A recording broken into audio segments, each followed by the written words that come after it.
بسم اللہ الرحمن الرحیم۔ السلام علیکم۔ عبداللہ طاہر جب خراسان کے گورنر تھے اور نیشاپور اس کا دارالحکومت تھا تو ایک لوہار شہر ہرات سے نیشاپور گیا اور چند دنوں تک وہاں کاروبار کیا، پھر اپنے اہل و عیال سے ملاقات کے لیے وطن لوٹنے کا ارادہ کیا اور رات کے پچھلے پہر سفر کرنا شروع کر دیا۔ ان ہی دنوں عبداللہ طاہر نے سپاہیوں کو حکم دے رکھا تھا کہ وہ شہر کے راستوں کو محفوظ بنائیں تاکہ کسی مسافر کو کوئی خطرہ لاحق نہ ہو۔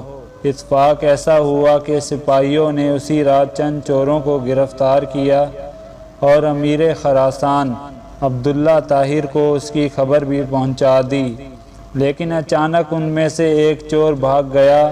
اب یہ گھبرائے، اگر امیر کو معلوم ہو گیا کہ ایک چور بھاگ گیا ہے تو وہ ہمیں سزا دے گا۔ اتنے میں انہیں سفر کرتا ہوا یہ لوہار نظر آیا۔ انہوں نے اپنی جان بچانے کی خاطر اس بے گناہ شخص کو فوراً گرفتار کر لیا اور باقی چوروں کے ساتھ اسے بھی امیر کے سامنے پیش کر دیا۔ امیر خراسان نے سمجھا کہ یہ سب چوری کرتے ہوئے پکڑے گئے ہیں، اس لیے مزید کسی تفتیش و تحقیق کے بغیر سب کو قید کرنے کا حکم دے دیا۔ نیک سیرت لوہار سمجھ گیا کہ اب میرا معاملہ صرف اللہ جل شانہ کی بارگاہ سے ہی حل ہے اور میرا مقصد اسی کے کرم سے حاصل ہو سکتا ہے، لہذا اس نے وضو کیا اور قید خانہ کے ایک گوشہ میں نماز پڑھنا شروع کر دی۔ ہر 2 رکعت کے بعد سر سجدہ میں رکھ کر اللہ تعالیٰ کی بارگاہ میں رقت انگیز دعائیں اور دل سوز مناجات شروع کر دیتا اور کہتا، اے میرے مالک، تو اچھی طرح جانتا ہے میں بے قصور ہوں۔ جب رات ہوئی تو عبداللہ طاہر نے خواب دیکھا کہ 4 بہادر اور طاقتور لوگ آئے اور سختی سے اس کے تخت کے چاروں پایوں کو پکڑ کر اٹھایا اور الٹنے لگے۔ اتنے میں اس کی نیند ٹوٹ گئی اور اس نے فوراً وَلَا حَوْلَ وَلَا قُوَّةَ إِلَّا بِاللَّهِ پڑھا، پھر وضو کیا اور اس احکم الحاکمین کی بارگاہ میں 2 رکعت نماز ادا کی، جس کی طرف ہر شاہ و گدا اپنی اپنی پریشانیوں کے وقت رجوع کرتے ہیں۔ اس کے بعد دوبارہ سویا تو پھر وہی خواب دیکھا۔ اس طرح 4 مرتبہ ہوا۔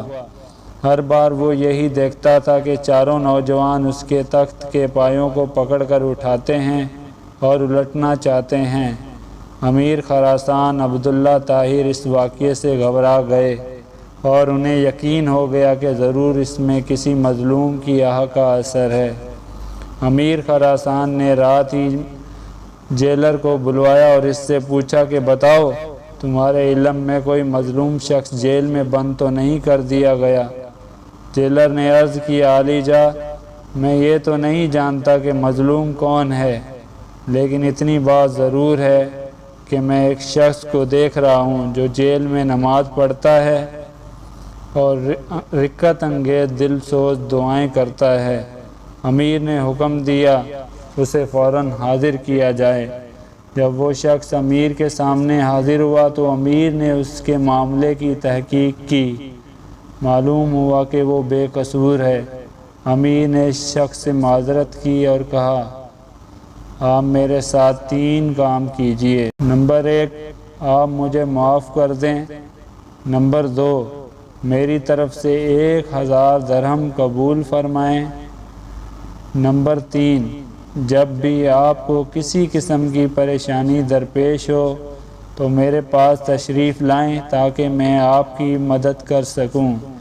نیک سیرت لوہار نے کہا، آپ نے جو یہ فرمایا ہے کہ میں آپ کو معاف کر دوں تو میں نے آپ کو معاف کر دیا، اور آپ نے جو یہ فرمایا ہے کہ 1000 درہم قبول کر لوں تو وہ بھی میں نے قبول کیا، لیکن آپ نے جو یہ کہا کہ مجھے کوئی مشکل درپیش ہو تو میں آپ کے پاس آؤں، یہ مجھ سے نہیں ہو سکتا۔ امیر نے پوچھا، یہ کیوں نہیں ہو سکتا؟ تو اس شخص نے جواب دیا کہ وہ خالق و مالک جل جلالہ جو مجھ جیسے فقیر کے لیے آپ جیسے بادشاہ کا تخت ایک رات میں 4 مرتبہ اوندھا کر سکتا ہے تو اس کو چھوڑ دینا اور اپنی ضرورت کسی دوسرے کے پاس لے جانا اصول بندگی کے خلاف ہے۔ میرا وہ کون سا کام ہے جو نماز پڑھنے سے پورا نہیں ہو جاتا کہ میں اسے غیر کے پاس لے جاؤں؟ یعنی جب میرا سارا کام نماز کی برکت سے پورا ہو جاتا ہے تو مجھے کسی اور کے پاس جانے کی کیا ضرورت ہے؟ اللہ پاک ہم سب کو 5 وقت کی نماز پڑھنے کی توفیق عطا فرمائے، آمین ثم آمین۔ تمام احباب سے گزارش ہے ہمارے اسلامک چینل کو سبسکرائب کر دیں اور بیل آئیکن کا بٹن دبا دیں اور ہماری باقی ویڈیو کو دیکھنا مت بھولیں۔ جزاک اللہ۔